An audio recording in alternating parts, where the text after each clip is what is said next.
All right, settle in everyone. Welcome back to Tech Unpacked, the podcast where we dive headfirst into the future of technology and try not to get lost, usually. And mostly, navigate the jargon. I'm Jenny, and with me, as always, is the man who probably has a very fancy calculator hidden in his closet, Mark. Chuckles. Closer. And after today's topic, you might be dreaming of one for yourself. We're talking quantum computing. Ooh, the buzzword everyone hears, but maybe doesn't explain well enough. I'm genuinely curious, Mark. How do we even start to understand this? Okay, so let's try to picture it. Forget your laptop or phone for a second. Those use classical bits, right? Like a simple light switch, it's either on or off, a 0 or a 1. Got it. Binary. Exactly. Now, quantum computers use something different. They use qubits. And thanks to this really strange quantum principle called superposition, a qubit can be a 0, a 1, or, get this, both at the same time. Wait, both at the same time? How? How do you even wrap your head around that? Think about our light switch example. Instead of just on or off, imagine a switch where the light can also be sort of flickering, or even in a state that's a combination of being partly on and partly off. It's like it exists in multiple states simultaneously. This is key to how quantum computers represent and process way more information than classical computers can with the same number of bits. Okay, that's definitely a new way of thinking about information.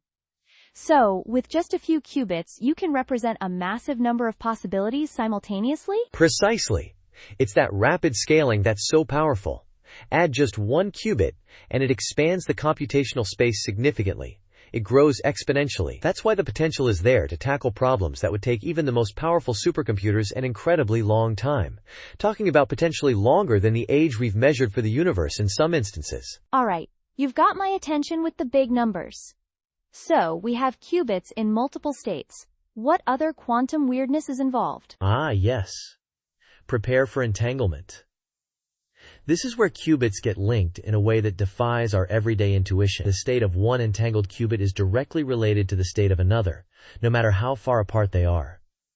Some folks describe it like their spooky action at a distance. If you measure one, you instantly know something about the other. Spooky action at a distance? Okay, now we're venturing even deeper into the realm of the strange. How does that actually less than / be greater than help with computation? It allows for incredibly coordinated operations and information transfer between qubits in ways impossible with classical bits.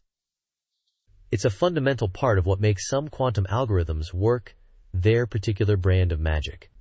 And then there's interference, which, without getting too deep into the physics, basically leverages the wave-like nature of these quantum states to amplify the paths that lead to the right answers and cancel out the ones that lead to the wrong answers. So we've got superposition for exploring multiple possibilities, entanglement for these spooky links, and interference to help guide the computation to a solution. That's a lot to take in, all these new rules. It truly is a whole new paradigm for computing, and that's why people like Dario Gil, who heads up research at IBM, talk about the potential for quantum algorithms to tackle complex business problems that are essentially impossible for even the most powerful classical machines we have today. Intractable? Like what sort of problems are we talking about? Think about discovering new medicines, optimizing incredibly complex supply chains for global logistics, or designing novel materials with specific properties. These often involve exploring a vast number of potential combinations and possibilities.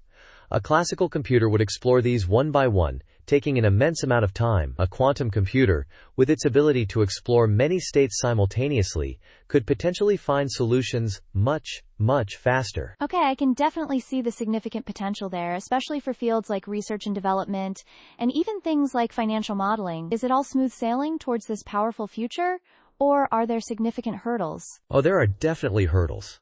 A lot of them, in fact. That's a key reason you don't have a quantum computer powering your smart home just yet. A major challenge is maintaining control over these delicate quantum states. They're incredibly sensitive to their environment. Tiny temperature fluctuations, vibrations, even stray electromagnetic fields can cause them to lose their quantum properties. That loss is called decoherence. Right, decoherence.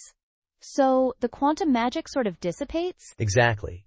And as you try to build systems with more and more qubits, keeping them all in these fragile, coherent, and entangled states becomes exponentially more difficult. This is a major area of research, developing things like quantum error correction. That's about building in ways to detect and correct these errors as they happen to keep the computation going. And I suppose there's also the challenge of actually programming these things. It's not like writing a Python script, I imagine? No, far from it. That's another crucial point some of the more enthusiastic descriptions might gloss over. While they can explore many possibilities at once, extracting the time-specific, useful answer at the end isn't always straightforward. You often get probabilistic results, and figuring out how to extract the right answer from those probabilities requires very clever algorithms and specialized techniques. So it's not quite the scenario of, all right, quantum computer, try every single possible solution for this problem and tell me the best one. It's more nuanced. Precisely. It's a different computational model entirely, and requires thinking in a different way. It's still very much an active area of algorithm development. But despite these significant challenges, and they truly are significant, the progress we're seeing is undeniable. Companies like AWS are already offering cloud-based access to various quantum hardware, which shows there's a serious drive towards making these systems more accessible and exploring practical applications. That accessibility is a good sign for development. What are some of the key trends you're seeing shaping the future of quantum computing? Definitely increasing qubit counts. That's the very visible race everybody's watching. But equally important is the focus on improving that error correction we talked about. As these systems become more stable and the error rates come down, they'll be able to take on more complex problems that are relevant to the real world. It's a fascinating time to watch this field evolve. It certainly sounds like we are just at the beginning of this journey. And I suppose a significant ethical point to keep in mind is how this potent computing power could impact current encryption methods. Ah, yes, the major security implication. You're right, while not explicitly detailed in the research materials provided, it's a critical consideration. Quantum computers do times have the potential to break some of the cryptographic algorithms that currently secure our online interactions and data. Things like RSA encryption. It's led to a flurry of research into something called quantum-resistant encryption, or post-quantum cryptography. So it's become a bit of a technological arms race between building these powerful machines and developing new ways to keep our data safe from them. Fascinating and a bit concerning. So definitely something we'll need to keep a close eye on as the capabilities develop. Mark, this has been incredibly insightful. Even if my brain is still trying to process the idea of a bit being both 0 and 1 at the same time. It's a new kind of complexity. Chuckles. You are not alone there, Jenny.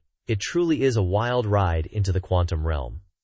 But that is all the time we have to unpack for today on Tech Unpacked. A massive thank you, Mark, for attempting to demystify a topic that feels so futuristic. You can find more information and resources related to quantum computing on our website, along with links to some of the research discussed. Absolutely. And we'd love to hear your thoughts. If you have questions about quantum computing, or suggestions for future tech topics you'd like us to wade into, send them our way. We truly appreciate you listening. Until next time, keep exploring the future around you. And always stay curious.